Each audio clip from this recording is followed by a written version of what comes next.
Welcome to the Prop Market. I'm your host, the Prop King, and today I have my 2025 college football week two player props and best bets. Huge show for you. So much information. 10 player props, four best bets. I'm telling you, so much information here today in the prop market. So go ahead and hit that like button, hit that subscribe button. If you're new to the channel, welcome. You're going to get two things from me every single week. Number one, you're going to leave with more information than you came with. And number two, you're going to get some really quality picks. Of course, I want to win every single week. Every single week I want to win because I put my money where my mouth is. Every single pick I make, I bet myself. So I'm not out here giving picks that I haven't already laid down and put my own money on. But you're going to get some information that you won't get anywhere else. You're not going to get me on Outlier. I have a little bit of different format. I don't get on Outlier. I don't walk through the picks on some website that you could pay for.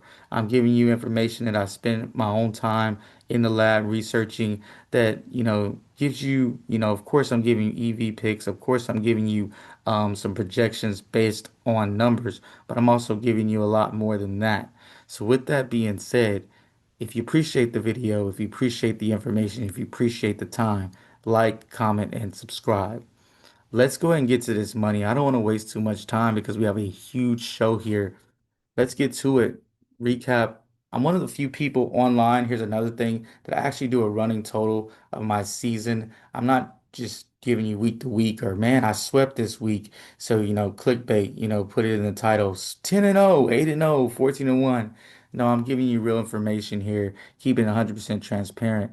3 wins, 2 losses, 60%. 6 wins, 8 losses, 43% on my player props. So let's go ahead and get started. I want to get going. I want to absolutely cash. I want to go 10 and 0 this week. That is the goal. And we can't go 10 and 0 unless we hit on our first pick, which will be Miller Moss. He plays on Friday, so get this pick in as soon as you can. 2025 average passing yards. That's this season at 223. He got that. He had 223 yards in just a half of play. So he didn't play, much about the second half because it was a blowout. Projected passing yards 265. We can't gain a lot from that first game, understandably so, because it wasn't a very good team. But I did gain that Louisville is not the best defense. So he's JMU will be able to score, and I don't think JMU will be able to stop Louisville from scoring. This is an electric offense with talent all around at the wide receiver position. And Miller Moss is a really good thrower of the football. You saw it at USC. He has the talent. He's got the experience. He sat behind Caleb Williams. This is his senior year, so he's got a lot of time and talent that he's ready to unleash right here in Louisville. Super confident in this guy. I absolutely love his over 259 passing yards. I think it should be higher, but I absolutely love it here. I'm going to go ahead and cash this ticket. Next guy, CJ Baxter of Texas Longhorns. So I'm going with CJ Baxter here versus this bad San Jose State team defense. I'm sorry, they gave up 236 rushing yards and on the ground. That was to Central Michigan. So what do you think the UT Longhorns are going to do? Yes, I think they're going to try to get Arch Manning going, but in the mix of that, they're going to give this guy the ball. He got 40 rushing yards, but I project him to get 68 in this game. He had 15 opportunities either in the rush or pass game. So he did get a lot of opportunities, a lot of time on the field. He almost split the reps with Weisner, who was supposedly being the starter. So I see him, looking more like the running back one as we're getting going. He had 10 carries, but it was a strong Ohio State defense. He's not going to face that in this game. He'll have some running areas. He was number one ranked running back coming out in 2023. That is huge. Why is that so important? Anybody's been around college football, whether playing it, coaching it, or just maybe being a close observer, these boosters, these coaches really worked hard to get CJ Baxter here. He's not even from Texas. So what does that mean? They are heavily invested in him, invested in his success. And I think this is a good opportunity to bolster his success. He didn't lose the job from production. He lost the job because he was injured. I think they think he's still the best back, and I think he's going to show it in this game. I absolutely love him over 54.5 rushing yards for CJ Baxter. Next guy, Josh Cameron of Baylor. Speaking of a guy that didn't get much opportunity, this is one of those guys. 2025 receiving yards 54, Projected, I got him at 63. He had 54 yards on just two receptions. So he didn't get, and he only had three targets. So this guy wasn't getting peppered. He didn't get a bunch of passes thrown his way. He just caught the ball and made plays after the catch. Coming into the season, he was supposed to be the wide receiver one. I do see his getting way more opportunities, way more targets, maybe 6 to 7 in this game. Um, SMU secondary not good at tackling. They gave up 244 yards to East Texas A&M. What do you think these Baylor Bears are about to do?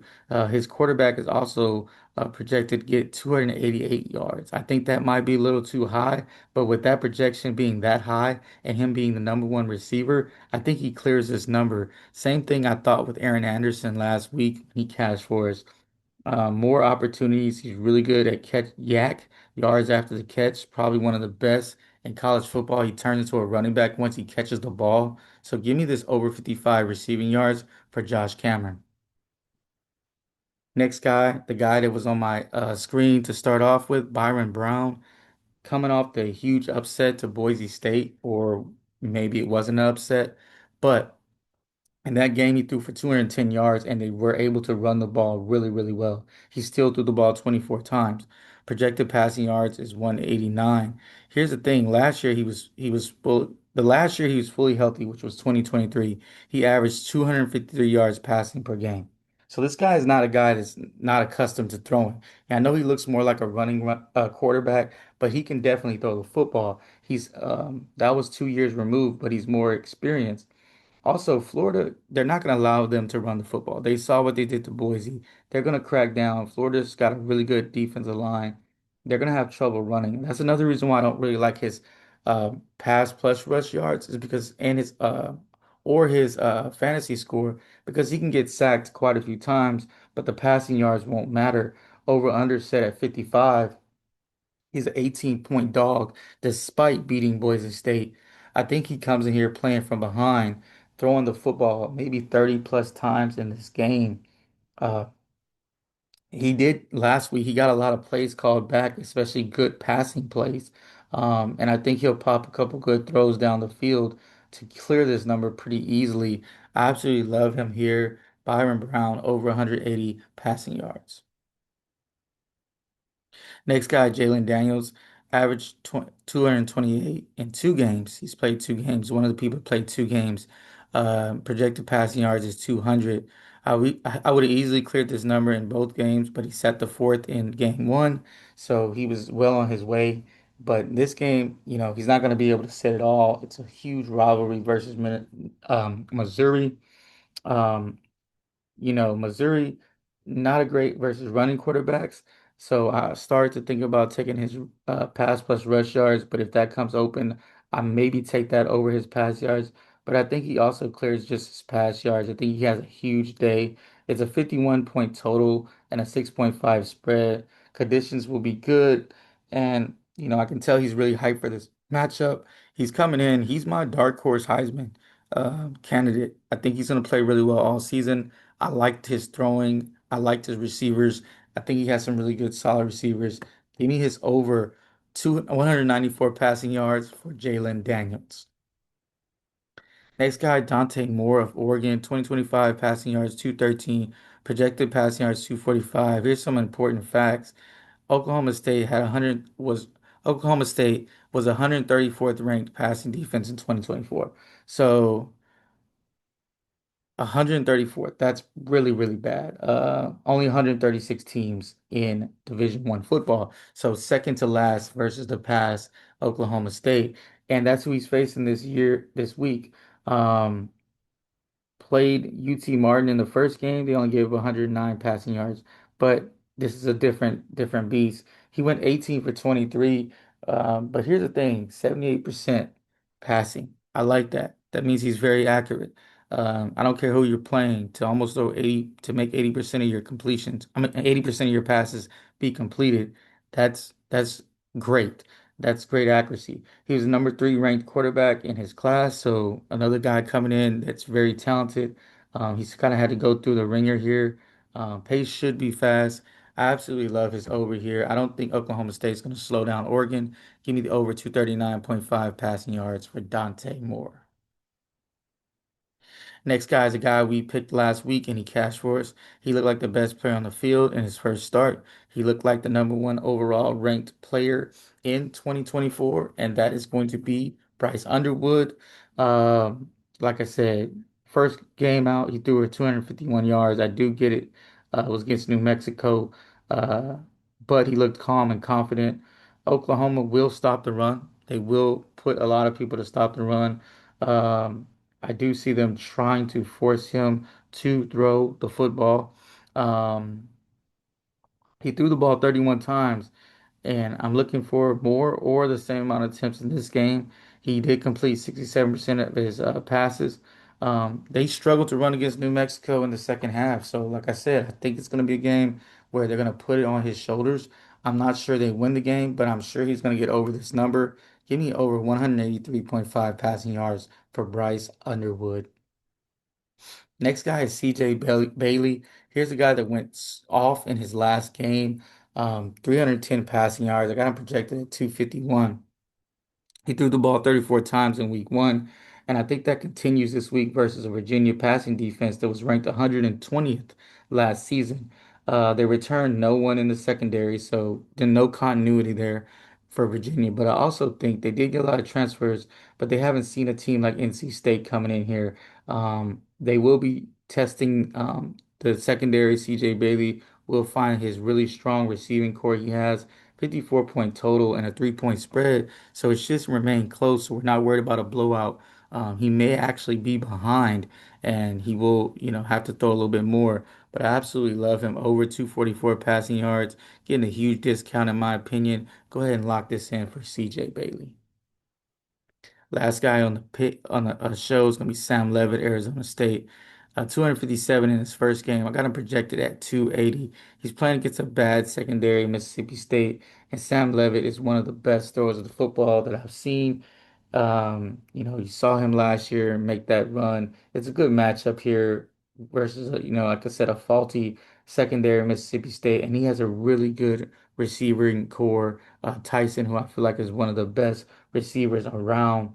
Um, I think he's going to easily cash this number. I think the game is going to be closer than people think, which is going to force him to throw the football even more.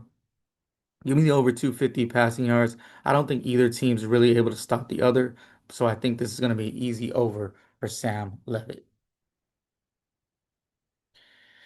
And to my last pick, we got LJ Martin of BYU, 2025 average rushing yards 131, but he only carried the ball 8 times and had 131 yards.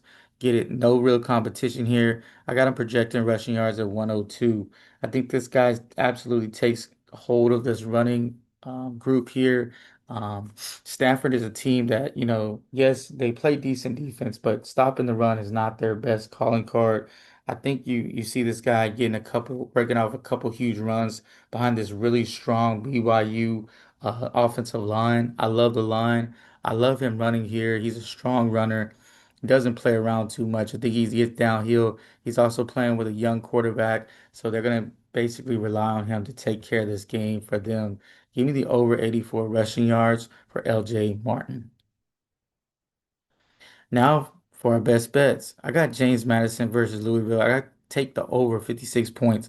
I already said I don't think James Madison can stop Louisville, and I don't trust Louisville's defense too much. So I think it's going to be a track meet here. I absolutely love this over here. Wait, this number may change, so get it as soon as you can. I think it clears it maybe 61 points. Arizona State versus Mississippi State. I got Mississippi State +7 here. The reason why I like Mississippi State +7, I saw them play last week. They look very physical in the trenches, and Arizona may struggle to run the ball. And I think it's going to be both teams cannot stop each other. So I think it's going to be a back and forth game. Give me Mississippi State +7. Next, we got Kansas and Missouri. Give me Kansas +6.5. I already said what I said about Jalen Daniels, and this Kansas team has very experienced. I think people are underestimating them. They are my dark horse for the Big 12 as well. I think they take care of Missouri. Missouri SEC school, yes, but this is too many points to be laying to this Kansas team. I think they keep it close. Give me the +6.5. And then my last pick, Texas versus San Jose State. I like Texas to blow San Jose State out, but put the foot on the pedal. They want, like I said, they want to showcase what they have. Arch Manning, they're going to try to make sure that he looks good in this game, and I think he will. San Jose State will do a good job of allowing Texas to really score, but San Jose State has a decent offense in their own right. I think they're able to get, maybe 14 points in this game. That's all they're going to need. They probably only need seven. I see, Texas running it up, getting at least close to 50 in this game. Give me the over 51 points for Texas versus San Jose State. Now for my recap, got a lot of picks here. See the confidence level. That's how confident I am with the pick. I got Miller Moss, 259 passing yards. CJ Baxter, over 54.5 rushing yards. I got Josh Cameron, over 55 receiving yards. Byron Brown, 180, over 180 passing yards. Jalen Daniels, over 194 passing yards. Dante Moore, over 239.